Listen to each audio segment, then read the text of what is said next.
Welcome friends to the Secret Doctrine webinar. This is the last class of this series.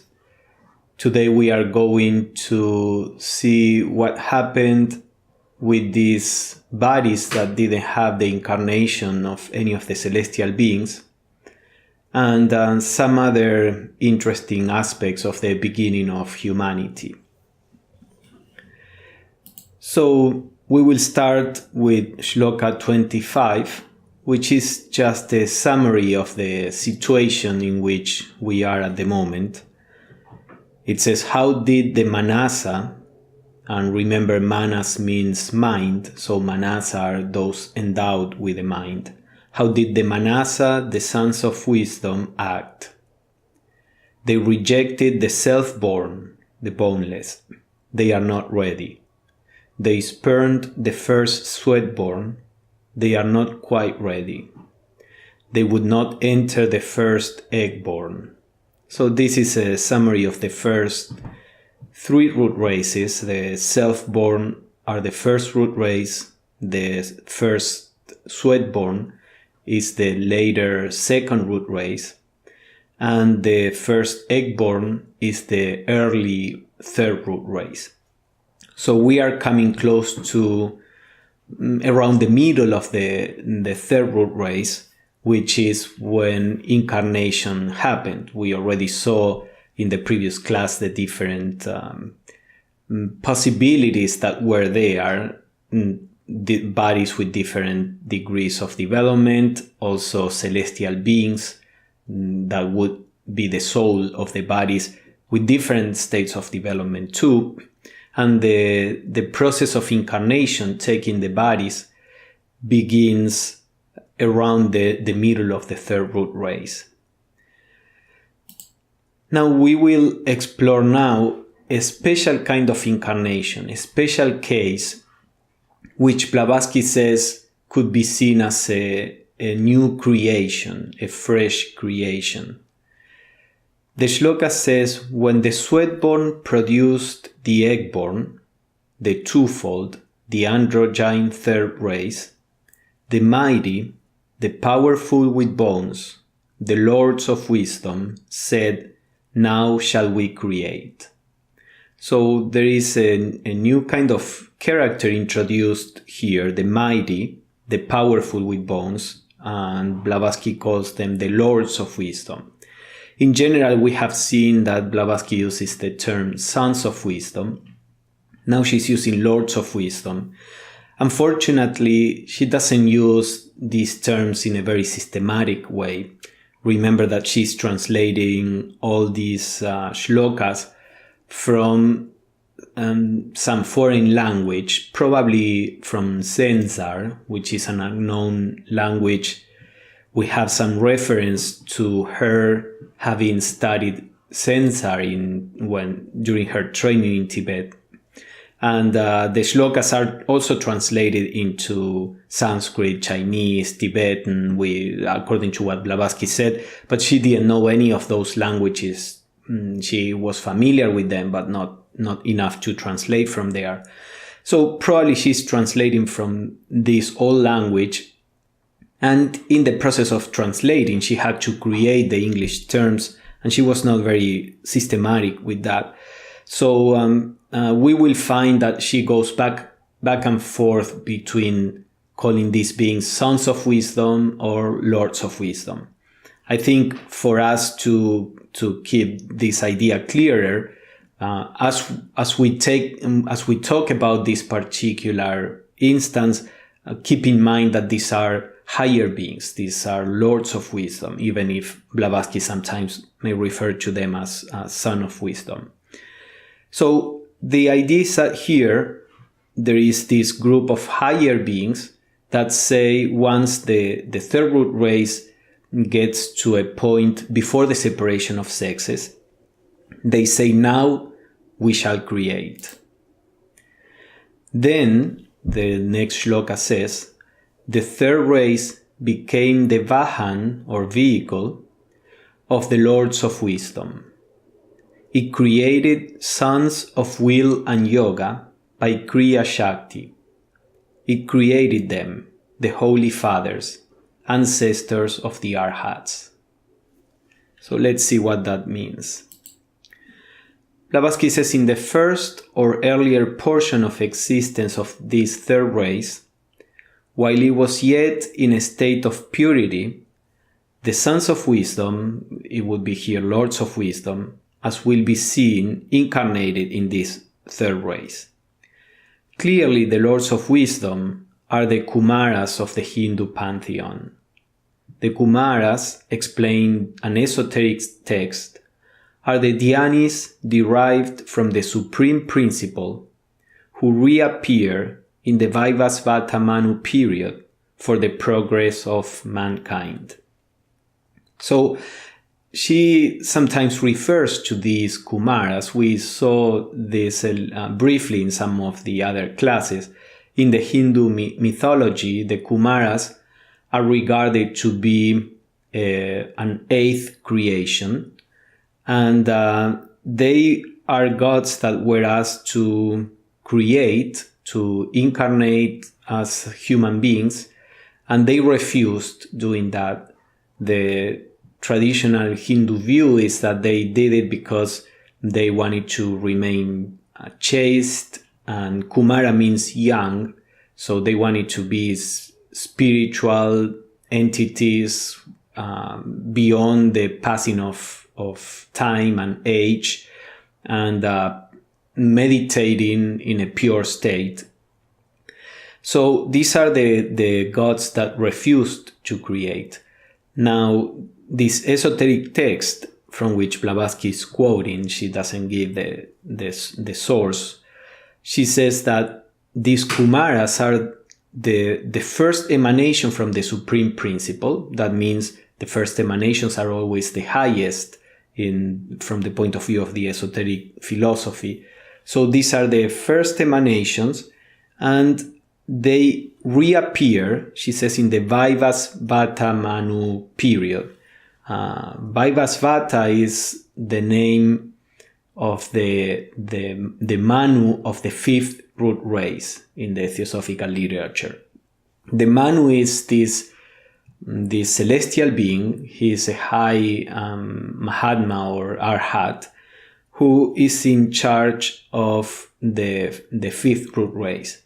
But then there is another Vaivasvata Manu, which is in charge of the round. So since we are talking here about the third root race, we are probably referring here to this other higher, so to say, Vaivasvata Manu. So you have to keep that in mind, not to confuse the two that for some reason have the same name. But basically the idea is that the Manu is the one that is in charge of a particular cycle of evolution. So being in the fourth round, this Manu is in charge of the whole round, and then the Kumaras incarnate in this round to help the progress of mankind. Now, Blavatsky says, how did they create, since the Lords of Wisdom are identical with the Hindu devas who refused to create? Remember, we said also that the highest dhyanis, they don't have the physical fire of creation, in the sense that because they don't have a lower nature, they don't have a physical nature, they cannot work on the lower planes, or normally in their activity they don't descend to the lower planes. They remain working their life and experiences and work are all on the higher planes. So how did they manage to create on the physical plane? Blavatsky says that the power by which they first created is Kriya Shakti. Remember, this was mentioned in the shloka. That mysterious and divine power latent in the will of every man, and which, if not called to life, quickened and developed by yogi training, remains dormant and gets atrophied.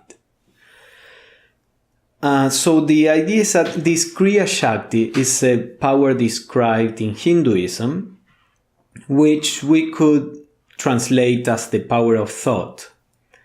As Blavatsky says, because human beings are an emanation of the creative hierarchies, human beings have creative powers. We know about our creative power on the physical plane, just producing offspring. We know about our creative power on the psychological plane, so to say, artistic creativity or scientific creativity on the emotional, the mental levels. But there are also spiritual creative powers, so to say, which are latent in us. At this point in evolution, we have not developed them. It took a long time to develop the powers of emotional and intellectual creativity in humanity. The powers of spiritual creativity are not yet awakened.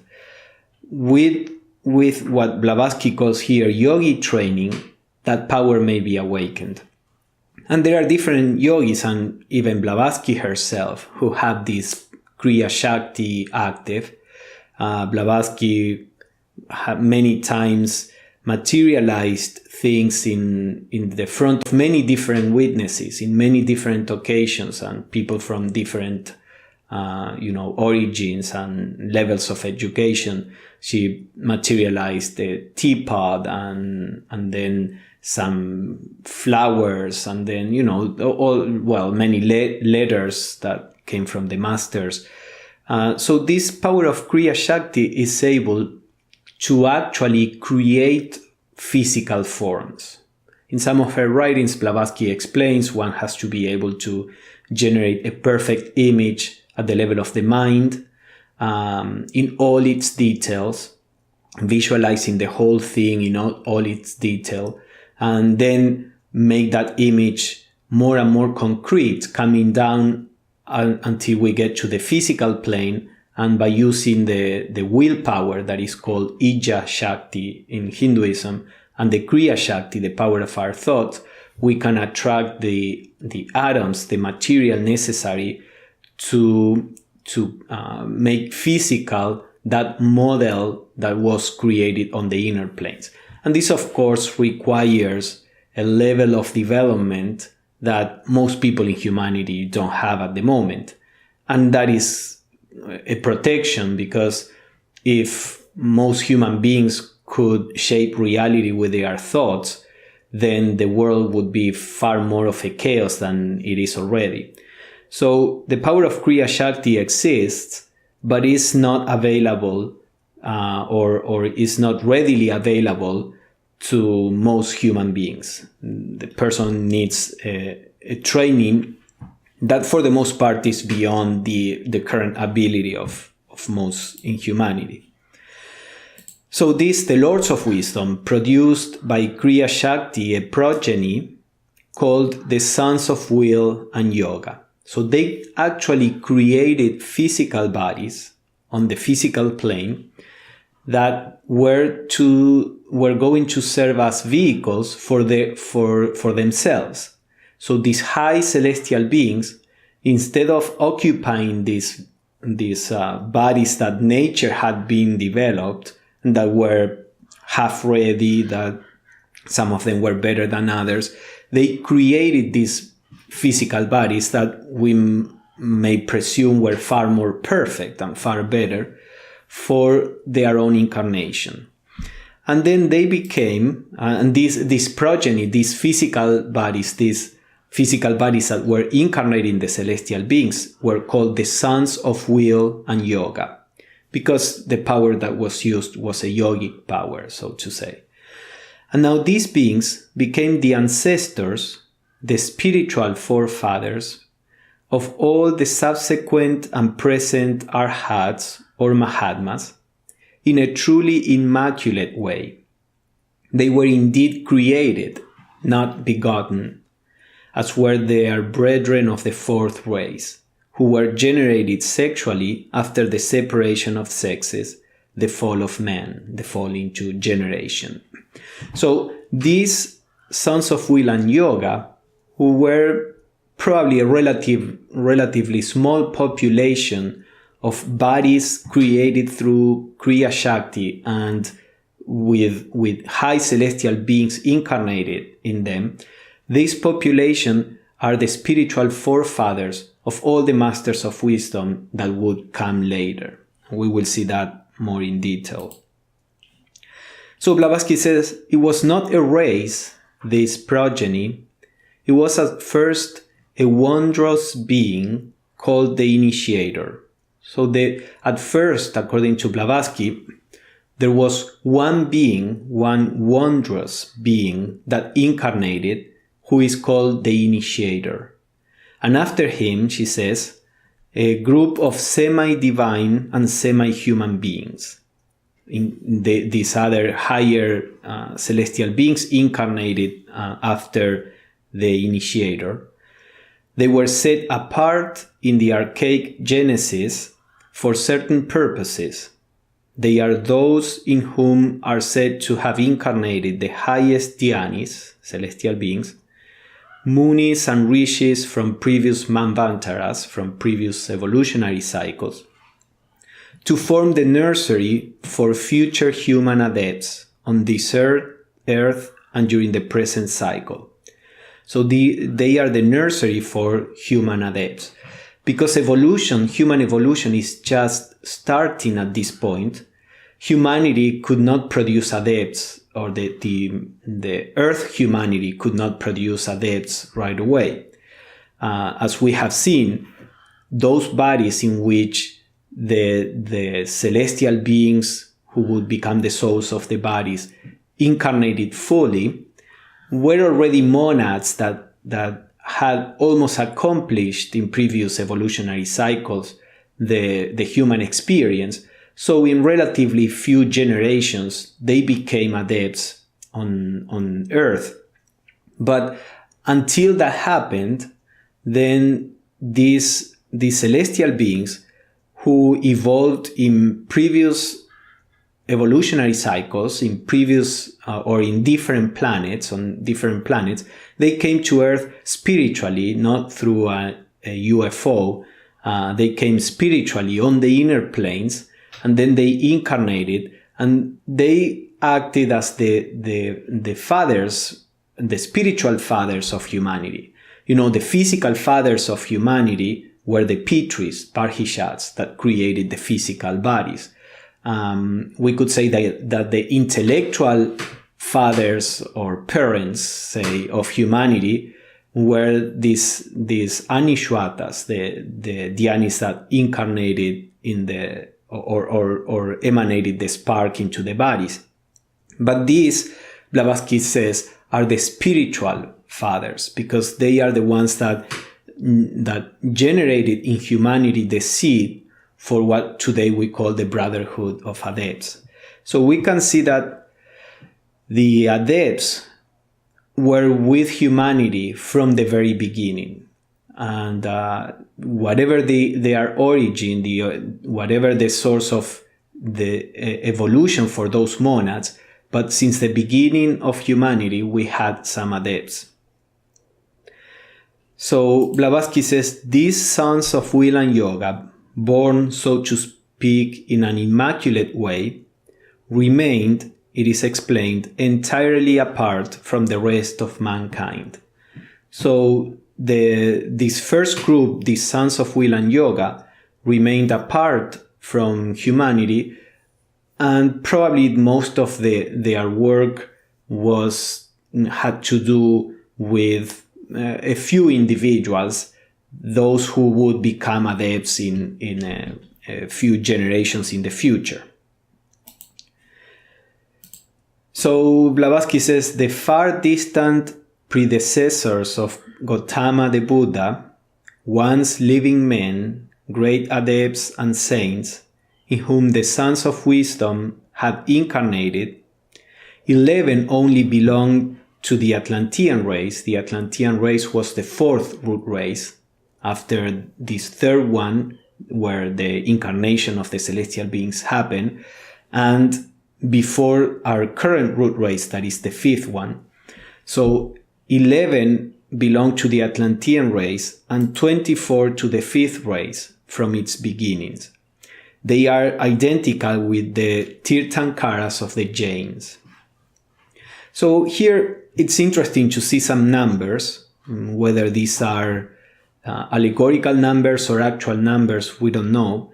But it seems that during the Atlantean race, only 11 of the human beings that had incarnated, or these celestial beings that had incarnated on Earth as a human, only 11 of them attained the degree of adeptship during the fourth root race, and 24 attained that degree of adeptship during the fifth root race. So these were the successors in a sense, or of the first adepts that were these sons of the sons of will and yoga.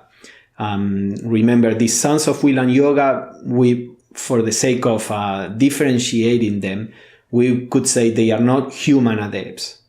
The first human adepts are the ones that attained adeptship within the human evolution here on Earth. So only 11 of them attained that degree in the fourth root race and 24 in the fifth root race, according to the numbers that Blavatsky gives. But these were all guided by the sons of will and yoga. Now let's go back to this first wondrous being. Blavatsky says that he's the root base of the highest hierarchy on our terrestrial chain of the Brotherhood of Adepts. This wondrous being descended from a high region, they say, in the early part of the Third Age, before the separation of the sexes of the third race. He is the initiator, called the Great Sacrifice. For sitting at the threshold of light, he looks into it from within the circle of darkness, which he will not cross, nor will he quit his post till the last day of this life cycle. So the idea here is that this being, the initiator, is the highest being in the whole planetary chain, in the whole Earth chain. This and the way Blavatsky talks about him, and of course we say he or she, this celestial being is beyond the gender, but let's talk about in the traditional way. He really belongs to the higher planes of the planetary chain. Remember that when we talked about the planetary chain formed of 7 globes, these 7 globes take place or are positioned within the 4 lower planes of in the solar system. Now, this wondrous being belongs to the higher planes, through the 3 higher planes of which we cannot make any image or understand anything about, Blavatsky says, because these planes are so far beyond our understanding. And yet, this being decides to come down to the lower planes and remain in the darkness just to watch over the development of humanity. He is sometimes called the Silent Watcher. He is the ultimate consciousness that is embracing the evolution of the planetary change of the whole Earth.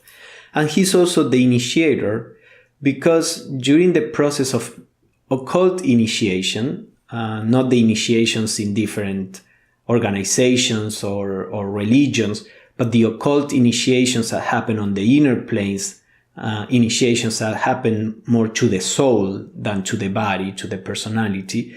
He is the source of, let's say, the spiritual energy that comes to the initiate during the ceremonies that take place on the inner planes. And he will remain there until the whole evolution on Earth is over. So Blavatsky explains a little more and says it is under the direct, silent guidance of this Maha, great Guru, that all the other less divine teachers and instructors of mankind became, from the first awakening of human consciousness, the guides of early humanity. So he was the head of all these divine teachers and instructors. It is through these sons of God, through these instructors, that infant humanity got its first notions of all the arts and sciences, as well as of spiritual knowledge, and it is they who have laid the first foundation stone of those ancient civilizations that puzzle so sorely our modern generation of students and scholars. As we are going to discuss by the end of this class, the picture that the esoteric philosophy presents is that humanity was never left alone. Humanity was always guided, that the learning of the early civilizations in astronomy, medicine, mathematics, architecture, agriculture, all these things were actually taught to humanity. From this point of view, we did not came upon this knowledge just randomly by trial and error when the mind of mankind was still developing. That would have taken many, many more millions of years than it took otherwise for mankind to come to the place where we are at right now. So in the same way that a child is born within a family and parents who guide him or her, and he's not just left alone to develop however he or she can, in a similar way, humanity is guided by spiritual parents, if we want to put it that way, so that they can accelerate the process of learning and evolution of humanity. So all these ancient civilizations, not only in Egypt with their pyramids, but also the Eastern Island and in Peru, all that civilizations that the Incas inherited, because they inherited that a big civilization. They were not the ones that developed it. All these were, and many others were generated by, or were the human beings at the time were guided by these sons of God, these early adepts, so that they could evolve in a faster way. And then Blavatsky quotes the following: "When we have ascertained the extent of the universe and learned to know all that there is in it, we will multiply our race," answer the sons of will and yoga. This means that the great adepts and initiated ascetics will multiply, that is, once more produce mind-born immaculate sons in the seventh root race. So what Blavatsky is saying here is that the gods are going to walk among men again in the seventh root race. We are in the fifth root race. The beginnings of the sixth root race are on its way, but we have still probably a couple of million years until the sixth root race is actually developed. And then that root race will evolve for some million years, and then we will come to the seventh root race. So this is far in the future, but at the point of the seventh root race, the general evolution of humanity will be such that will allow to have the adepts, the sons of God, to incarnate and be among us and teach us and guide us, not guide us about mundane things, but to guide us about how to discover the true nature of what we really are.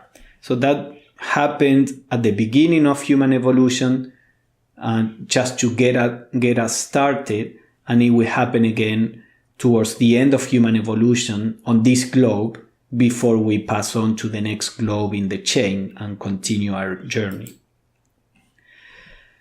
So that is all that we have for that particular group of high divine beings that incarnated in bodies specially generated.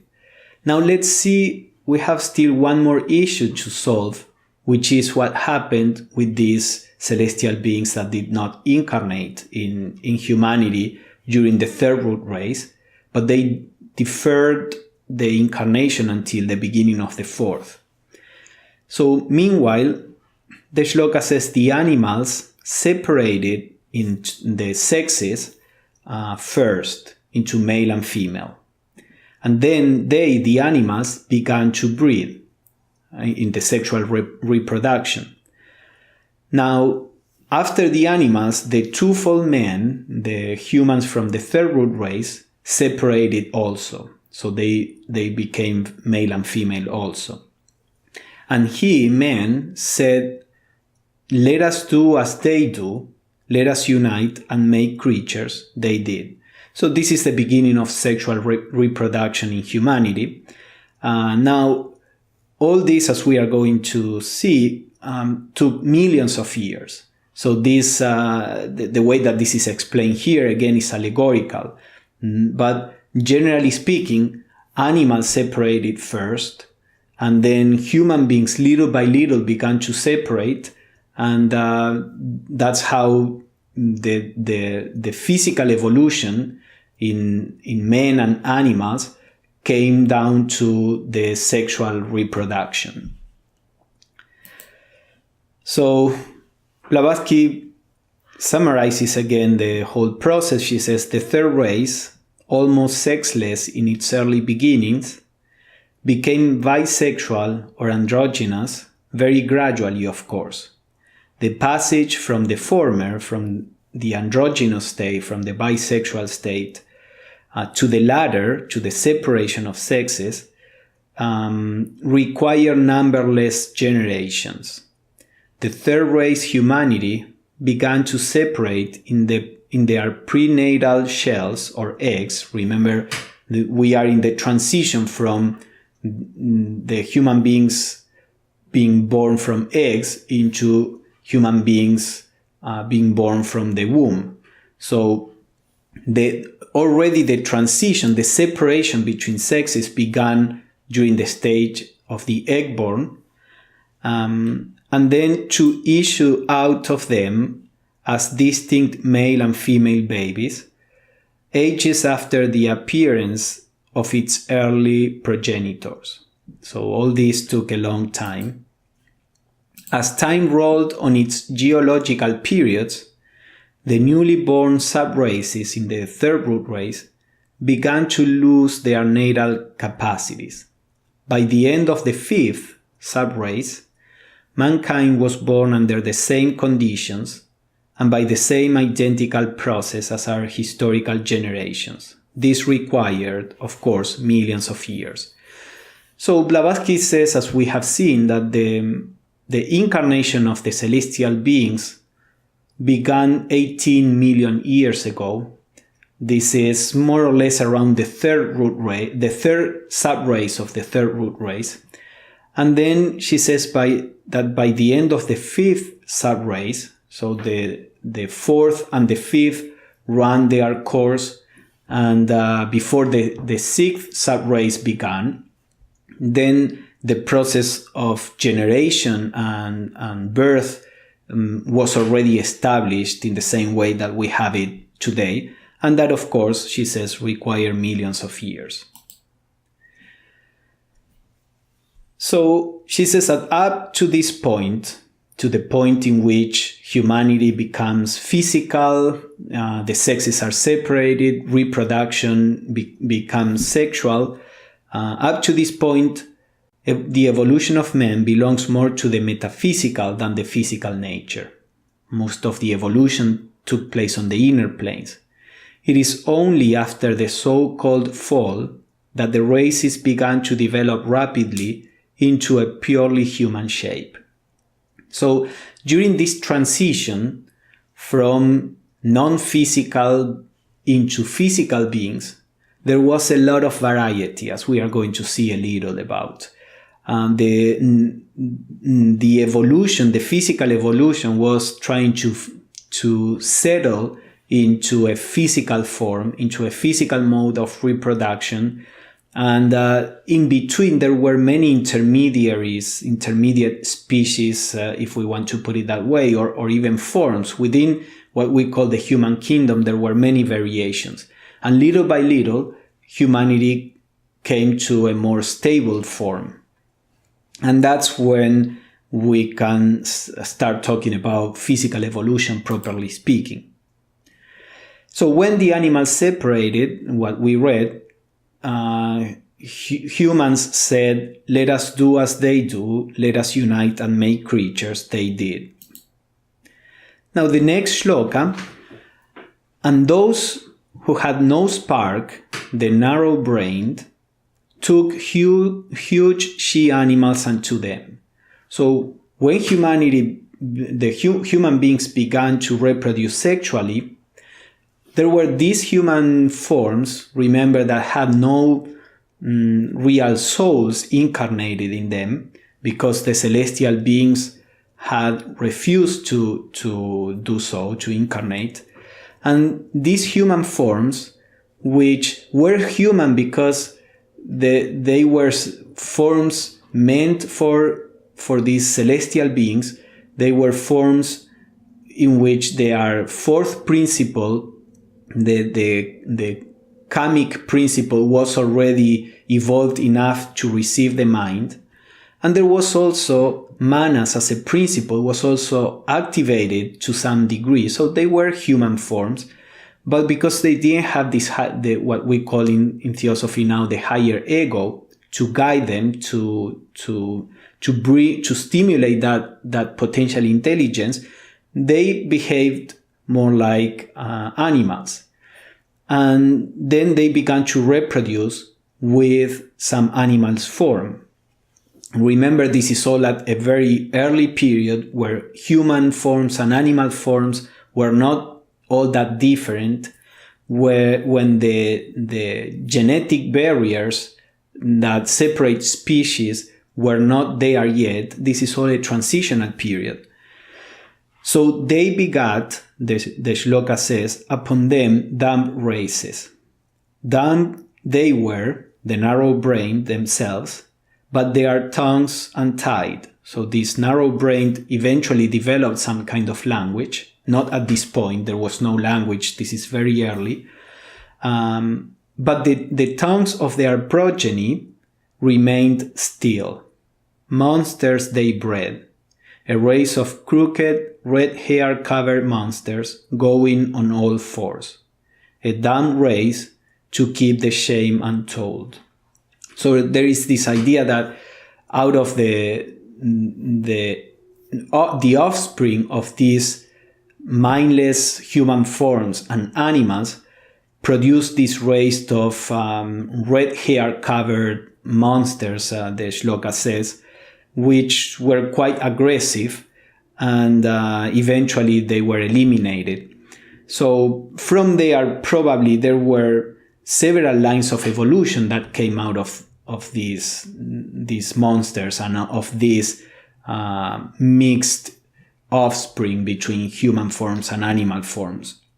But some of them were these red hair covered monsters. So Blavatsky says, bear in mind that at that period, men were different, even physiologically, from what they are now, and animals certainly were as different from any we know now as were the men. So this is what I was saying, it's all a very early period. So Blavatsky explains the problem is that they had separated into sexes, these human forms, before the ray of divine reason had enlightened the dark region of their hitherto slumbering minds and had sinned.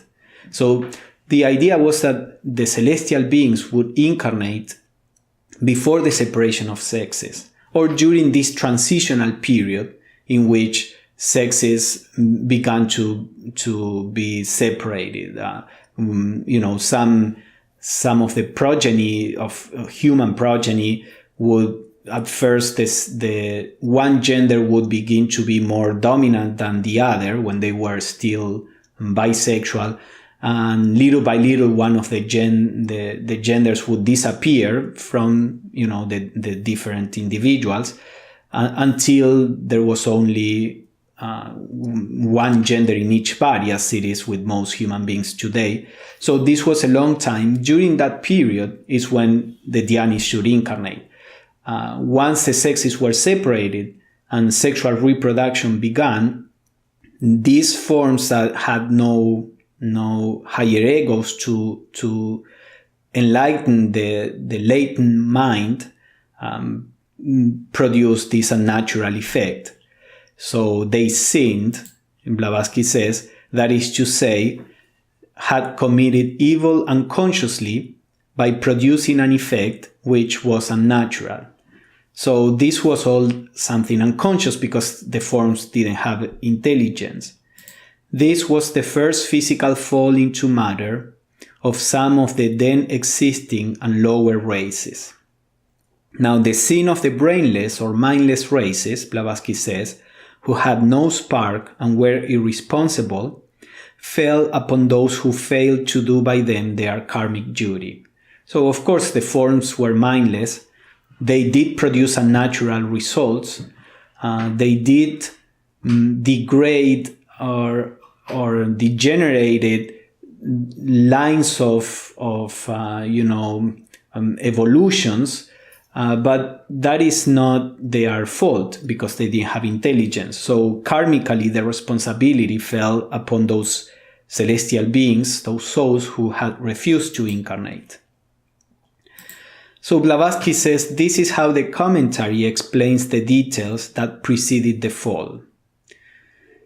In the initial period of man's fourth evolution, and that fourth evolution, we could say the evolution in the fourth round, in the fourth globe, which is when all this is happening, the human kingdom branched off in several and various directions.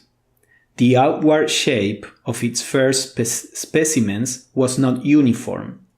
For the vehicles, the egg-like external shells in which the future fully physical man gestated were often tampered with before they hardened by huge animals of species now unknown and which belonged to the tentative efforts of nature. So there are several interesting things here. When humans were still developing in eggs, it seems that the forms were far more malleable at the time, and they were not so set, so physical, so hard in a sense as they are right now.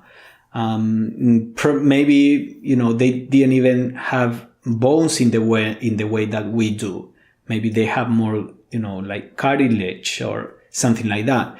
So animals would tamper with the eggs, and the forms that came out of the eggs would be deformed, or there weren't really steady conditions for the development of the human beings. There were these huge animals, which the commentary here says belong to tentative efforts of nature. Physical evolution was always has this unconscious, so to say, tendency to produce a human form. But unless the Pitris Barhishats, who have intelligence, are there to kind of guide this physical evolution through the models that they emanated from them, unless they are there, nature cannot really produce a fit vessel for the celestial beings that we call a human being. So nature did produce different animals, but none of them were good enough. There is a shloka that we didn't introduce here early, before the second volume begins to really talk about human beings, that says nature unaided fails. So nature did try to produce these human beings, but they failed and they were not good enough, and eventually they were destroyed for that reason. So the result of all this chaotic beginning was that intermediate races of monsters, half animals, half men, were produced. But as they were failures, they were not allowed to breathe long and live, though the intrinsically paramount power of psychic over physical nature being yet very weak and hardly established, the egg-born sons had taken several of their females unto themselves as mates and bred other human monsters. So before the power of the psychic or the intellectual or the mental, before the power of the mind was stronger than the physical nature, all this uneven intercourse happened, or mixed intercourse happened. Later, the commentary says, animal species and human races becoming gradually equilibrized, they separated and made it no longer. Upon seeing this state of things, the kings and lords of the last races, of the third and the beginning of the fourth, placed the seal of prohibition upon the sinful intercourse. It interfered with karma. It developed new karma. So they, the divine kings, struck the culprits with sterility. So you see here how there is a line or there is a hierarchy of adepts that are led by what is called the Manu. We saw the Manu mentioned before, who are in charge of the physical human evolution. Perhaps in a similar way that we today, as human beings, we are able to to manipulate physical evolution to produce, for example, different breeds of dogs, or in the laboratory to produce certain kind of bacteria able to do certain things. This is called artificial evolution. So we have learned how to do this with animals, with plants, with bacteria. So probably these adepts were part of their work was to do something similar with the early human forms. So you see that human evolution, from this point of view, always happens within the context of an intelligence guiding it. For example, the intelligence may be a celestial being on the inner planes, maybe lower celestial beings on the physical plane, but not physical, more subtle, more ethereal, or maybe incarnated celestial beings. But the whole process of evolution, because it is so complex, so chaotic, so many possibilities, the whole process of evolution is guided by intelligences. It's no wonder that most scientists would say that life is a miracle. That is the first thing I learned in college during my scientific career, that most scientists say what happened on Earth is really a miracle. If you see if you think that things happen randomly, the fact that we came to what the world is today is unfathomable. It's impossible to conceive if you think that this happened randomly. So obviously some intelligence is needed behind, and this is what the esoteric philosophy proposes. So these monsters that were generated with this mixed intercourse, in these red-haired and hair-covered monsters, the fruit of the unnatural connection between men and animals, the lords of wisdom did not incarnate, as we see. Thus, so they were this progeny, half man and half animal, kept on reproducing on themselves, like with animals. They were basically animals, but they had human features also. So thus, by a long series of transformations, due to a natural crossbreeding originated in due course of time, the lowest specimens of humanity, while further bestiality and the fruit of the first animal efforts of reproduction begat a species which developed into mammalian apes, ages later. So this is interesting too. Blavatsky explains here that some of these mindless forms produced bodies that were used by the lower human monads, the monads that had just came out of the animal kingdom. We saw this already in the previous class. But also, in the case of some of these progeny, they served as a form for monads that are not quite human, but they were close to the end of the animal evolution. These monads are what today are we call the apes. So in Blavatsky's view, the apes are like half humans. The apes, it's not that humanity came out of the apes, it is the opposite. The apes came out of the human forms by this kind of mixed breeding. And the monads that are there are monads that Blavatsky suggests, as we saw in a previous class, that they may become human beings in the next round of evolution. Very primitive early human beings in the next round of evolution. It is interesting to see that apes actually so far are the only animals that are able to learn sign language. And scientists have been able to have quite intelligent conversations with some apes. So you can definitely see there are some experiments that show that the apes have some self-consciousness, which is a typical quality of manas, of the mind. So you can see how apes are in the process of becoming human beings, perhaps the only animals that are in the process of becoming human beings. As we saw previously, at this point in evolution, if an animal monad comes to the point of being able to be a human being, they wait until those monads have to wait until a new planet with a new evolution to incarnate as humans.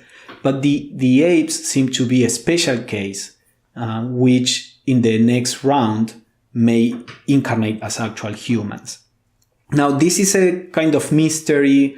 Blavatsky was not very clear, of course, on this.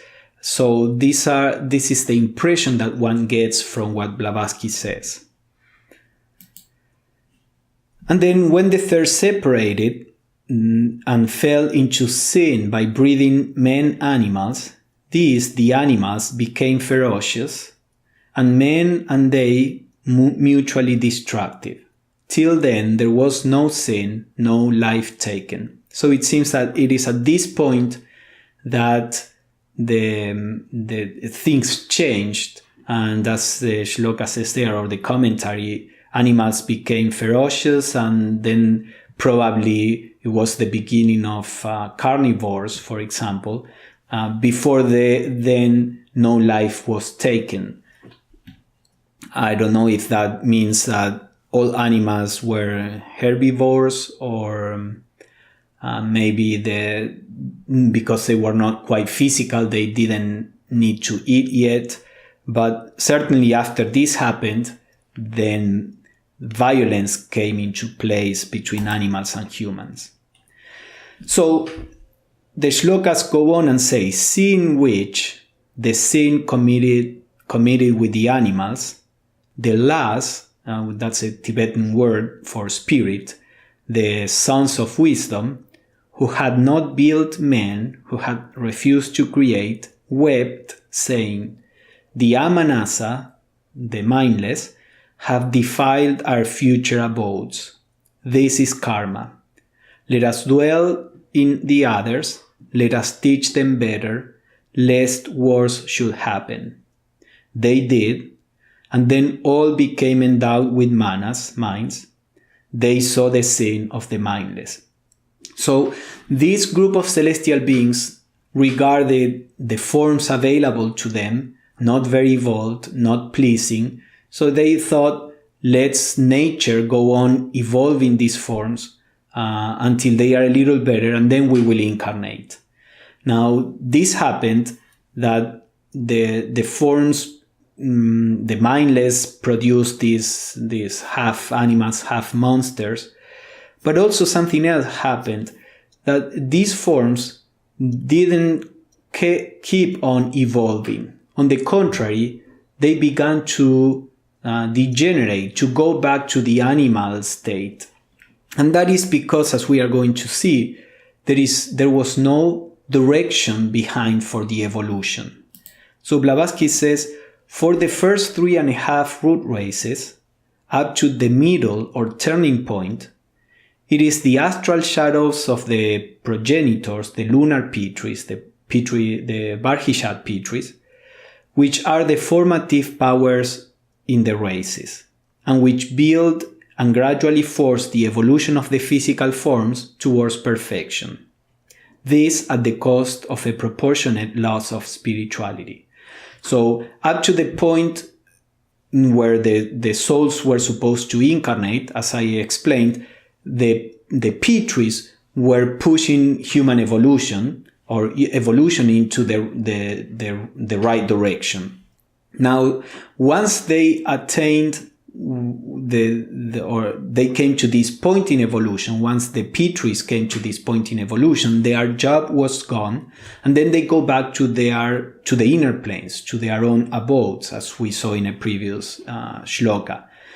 So then, Blavatsky says, from this point, from this turning point, it is the higher ego, or the incarnating principle, the nous or mind, which reigns over the animal ego and rules it whenever it is not carried down by the latter. So once the soul incarnates, it is the soul the one that becomes the evolving power in the form. So the pitris are like the parents, and really like parents. They take care of the human forms until the souls can take care of those human forms. So these forms that were left with no souls, because the pitris had retired, they began to degenerate. So when all this happened, that they began to degenerate, they bred into all these monsters that produced more karmic difficulties. Then these celestial beings wept, as the shloka says, and said, let us incarnate now before things get worse. But then they incarnated in worse forms than otherwise would have been the case if they had incarnated when they should. And that produced a problem for them. A problem because those personalities were not receptive to the spiritual, were far more insensitive to the spiritual efforts of the soul. And they developed into, Blavatsky says, rebellious human beings. A few of them became black magicians in the future. So as the shloka says in the first volume, they suffer and they caused suffering. Blavatsky says, no sooner had the mental eye of man been opened to understanding than the third race felt itself one with the ever-present as the ever-to-be unknown and indivisible all, the one universal deity. Endowed with divine powers and feeling in himself his inner God, each felt he was a man-god in his nature, though an animal in his physical self. So now she talks about the third root race in which the celestial beings had incarnated. The third root race was still quite spiritual.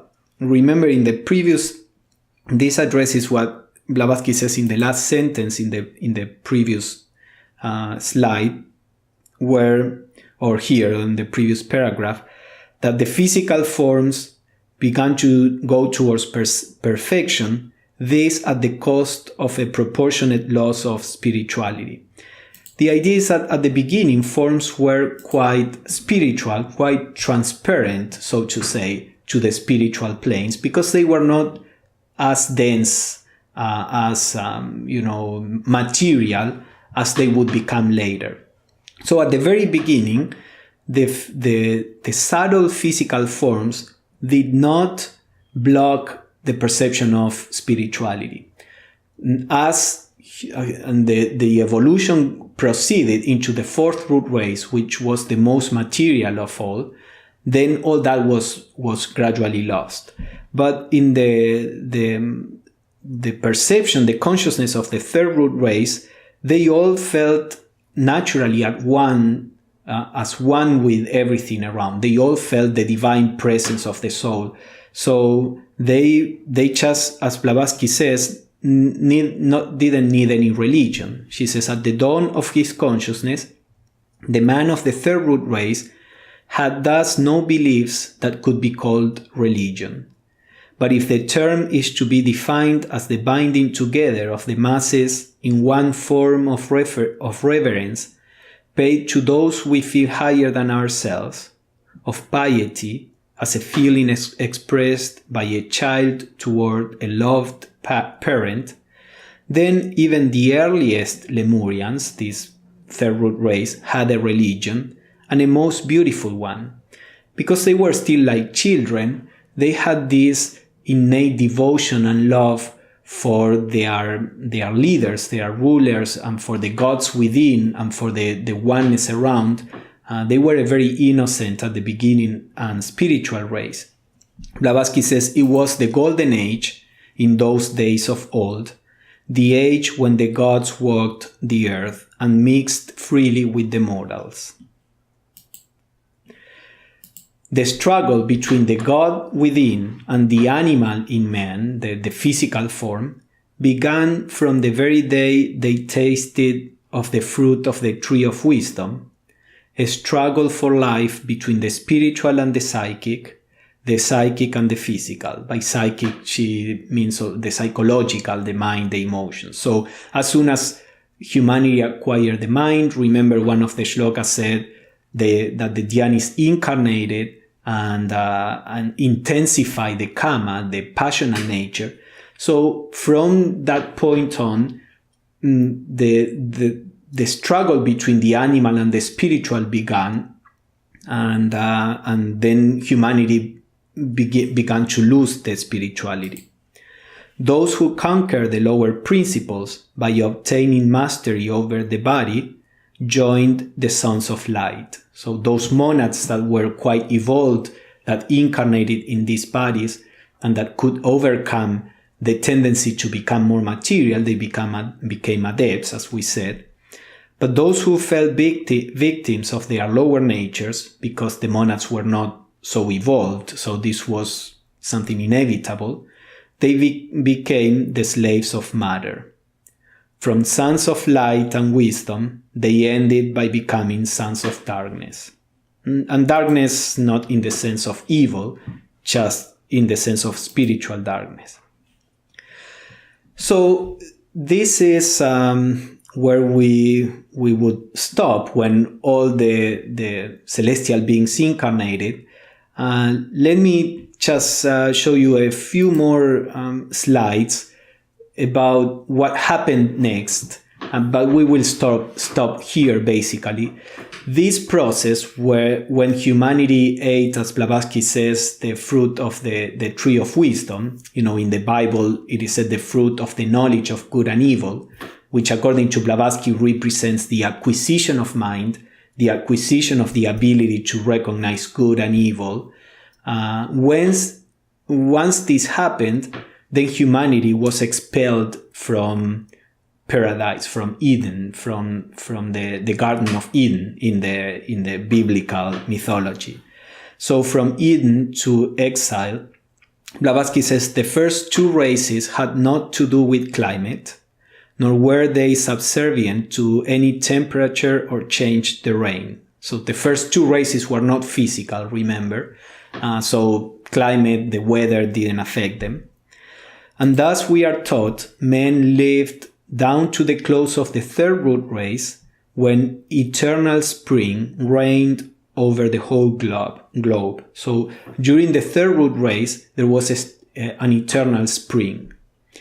The third race, which inhabited the great Lemurian continent, preceded the veritable and complete human races, the fourth and the fifth. So as we have seen, the first truly human race could be said to be the fourth root race after this transitional period of the third. During the third, there was an eternal spring, things were just getting settled. But after that, after the separation, the Satya Yuga, the golden age, was at an end. The eternal spring became constant change and seasons succeeded.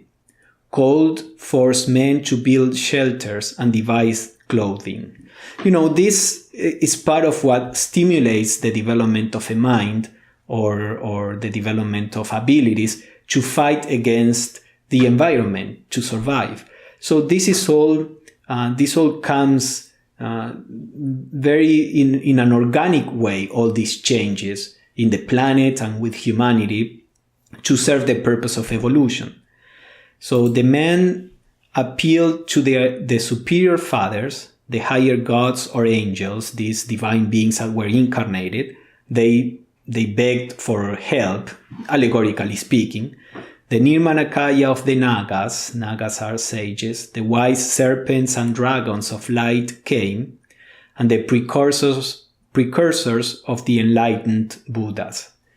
Divine kings descended and taught men sciences and arts, for men could live no longer in the first land, the Eden of the first races, which had turned into a white frozen corpse. So this is around the ice ages that the earth went through. So at this point, when human beings were expelled from Eden, allegorically speaking, they were not left alone. These divine beings incarnated and they guided humanity. So the Lemuro-Atlanteans, the last part of Lemuria and the beginning of Atlantis, were the first who had a dynasty of spirit kings, or demigods or angels again, who had assumed bodies to rule over them, and who in their turn instructed them in arts and sciences. Under the guidance of their divine rulers, the last two sub-races of the third root race, the sixth and the seventh, built large cities, cultivated arts and sciences, and knew astronomy, architecture, and mathematics to perfection. This is Blavatsky. So this is where we are going to end this series. In the last two sub-races of the third root race, when the human body was more or less stable and the method of reproduction also, they began to be guided by these divine kings. They began to develop cities, culture, agriculture, etc. And that is how humanity got started on this planet.